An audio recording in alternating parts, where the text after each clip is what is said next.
காட்டியிருக்கிறீர்கள். நிச்சயமாக இது வரலாறு சொல்லக்கூடிய ஒரு கூட்டமாக இன்று அமைந்திருக்கிறது. அதன் காரணமாக இந்த மாவட்டத்தினுடைய தலைவர் அண்ணன் சத்தியமூர்த்தி அவர்கள், மாவட்டத்தினுடைய பொதுச் செயலாளர் ரொட்டேரியன் சேதுராமன் அவர்கள், மாவட்டத்தினுடைய துணைத் தலைவர் அண்ணன் ஹரிகரன் அவர்கள், மாவட்டத்தினுடைய துணைத் தலைவர் முத்துசாமி அவர்கள், இளங்கோ அவர்கள், மாவட்ட செயலாளர் தமிழரசு அவர்கள், திவ்யா அவர்கள், மாநில எஸ்டி அணியினுடைய தலைவர் அண்ணன் சிவபிரகாசம் அவர்கள், ராசிபுரத்தினுடைய நகர தலைவராக இருந்து அந்த யாத்திரைக்கு அரும்பாடுபட்ட அருமை சகோதரர் வேல்முருகன் அவர்கள்,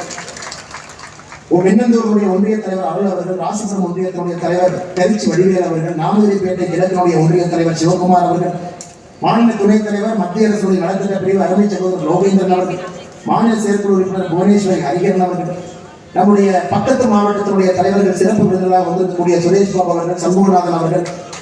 தேசிய பொதுக்குழு உறுப்பினர் தேசிய முருகேசன் அவர்கள், இளைஞரணி மாவட்ட தலைவர் ராம்விலாஸ் பிரபு அவர்கள், சுற்றுச்சூழல் அணியினுடைய தலைவர் வித்யா ரகுநாத் அவர்கள், மேடையில் இருக்கக்கூடிய எல்லா தலைவர்களுக்கு, பத்திரிகை நபர்களுக்கு, நம்முடைய பொதுமக்களுக்கு, தாய்மார்களுக்கு நன்றி கலந்த வழக்கத்தை தெரிவித்து, அதே நேரத்தில் பாரதிய ஜனதா கட்சியினுடைய வெண்ணந்தூர் ஒன்றிய தலைவர் திரு அருள் அவர்களுடைய பிறந்தநாள் கட்சி வேலைக்கான முழுவதும் நிதி அளிக்கிறீங்க. இந்த நேரத்தில் ஒரு பிறந்தநாள் வாழ்த்துக்களை தெரிவித்து நீங்கள் நன்றாக அளிக்க வேண்டும் என்று ஆண்டவனுடைய அருள்களை கிடைக்க வேண்டும் என்று சொல்லி வந்திருக்கக்கூடிய ஒரு அனைவருக்கும் இந்த நேரத்தில் நன்றி கலந்த வாழ்த்துக்களை வாழ்த்துக்களை உங்களுடைய அன்பு, உங்களுடைய அரவணைப்பு, உங்களுடைய உறுதி